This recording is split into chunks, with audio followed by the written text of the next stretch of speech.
currently the only club that want to sign Marc Guéhi in this transfer window, but it remains to be seen if they can meet Crystal Palace's valuation. Liverpool, Bayern Munich and Arsenal also interested in signing the England international, but are waiting until he becomes a free agent in the summer. Should we talk about Marc Guéhi? Because look, 3 teams, Jamie, we're hearing, keen on signing him. We know his contract is up in the summer. We know that even right now he can sign a pre-contractual agreement with a European club, with a foreign club. But Arsenal, lurking in the background or not? Yeah, well, it's an interesting one, this Arsenal.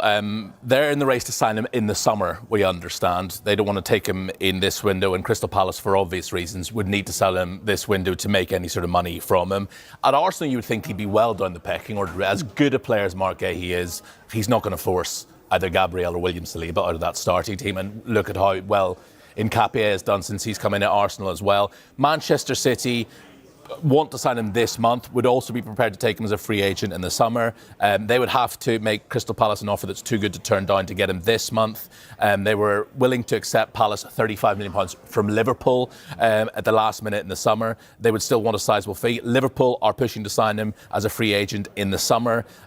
He knows exactly what Liverpool's plans are for him, obviously, because he would have had those conversations back in August. And then Bayern Munich are the other sort of curveball in this situation as well. They want to sign him as a free agent in the summer. They are the only interested club who can speak to him now, though, of course. So I think Marc Guéhi, interestingly here, Jeff, he's in the strongest position. He has his pick of all these clubs, doesn't he? Yeah, and then I think it's going to come down to what suits him. Yeah. He didn't get his move in the summer, and the club stood in his way. So him going in January only benefits the club. Yeah. And it's probably taking a couple of options off the table if he goes now, because clubs want him on a free. Of course, he's great to have on a free. Yeah. You know, so he's also an absolute snip at 25 million as well, isn't he? For the player that you're getting. I think so. Yeah. Like you see the prices players are going for now. It's crazy. I don't think we can wrap our head around it. So for him on a free or 25, 30 million, it's still a bargain. But the main thing is he wants to play every game up till the summer now. Yeah. Yeah. All right, reminder then of our breaking news in the last few minutes. Manchester United and Michael Carrick have reached a verbal agreement for him to become the club's interim head coach until the end of the season. Next, though, on Good Morning Transfers, are James Trafford's days at Manchester City numbered? We'll talk that next.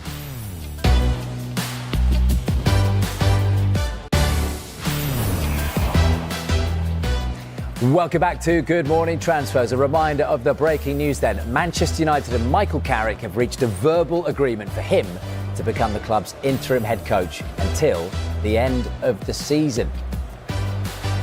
This was Carrick arriving earlier at Carrington after negotiations went on late last night.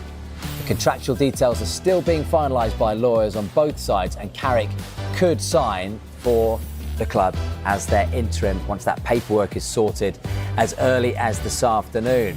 Time for On This Day. We're taking you back to 2022 when Chris Wood, Jeff's former teammate, signed for Newcastle, Jeff's former club, after they triggered their release clause of £25 million. He became Eddie Howe's second signing of the window after Kieran Trippier. He made 35 appearances, scoring just 4 goals before moving to Nottingham Forest in 2023. Pep Guardiola, meanwhile, is uncertain if James Trafford will still be a Manchester City player next season. The 23-year-old academy graduate looked set to become City's first-choice goalkeeper when he rejoined the club for £27 million from Burnley last summer and was immediately replacing Ederson. However, we know Donnarumma then came in, his Pep on Trafford. I understand the situation. The situation of the keeper is completely special, right? Because play one or the other one. It's not like some players you can play in different positions and you can do it that. But what I said, we count on him, we want him, and what's going to happen at the end of the season with it. I think you said a couple of weeks ago there's no question of him leaving on loan this month. That's still the same, obviously. But you would review it in the summer, would you, with him?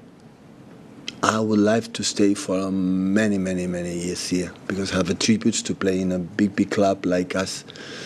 But you know, situation of the keepers is special, it's different, and we'll see what happens at the end of the season.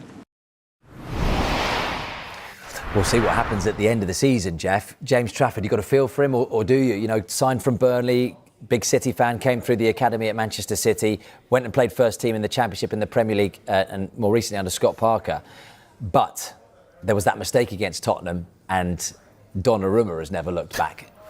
Yeah, for me, it looks really harsh on him. He went out and he done really well at Burnley, and then to go in, played the first couple of games, and yeah, I don't think he had a bad performance, made a mistake or one or two, but there was a howler, wasn't there? Yeah, as a you could keeper, see Pep had his hands on his head, and that was the moment they pressed the button for the Italian, wasn't it? But, yeah. So, what do you do, Jeff? Here, if you're James Trafford now, how does this pan out? He wants to go to the World Cup. He probably will do. He's not going to start. He's not going to play, is he? But 23 years old.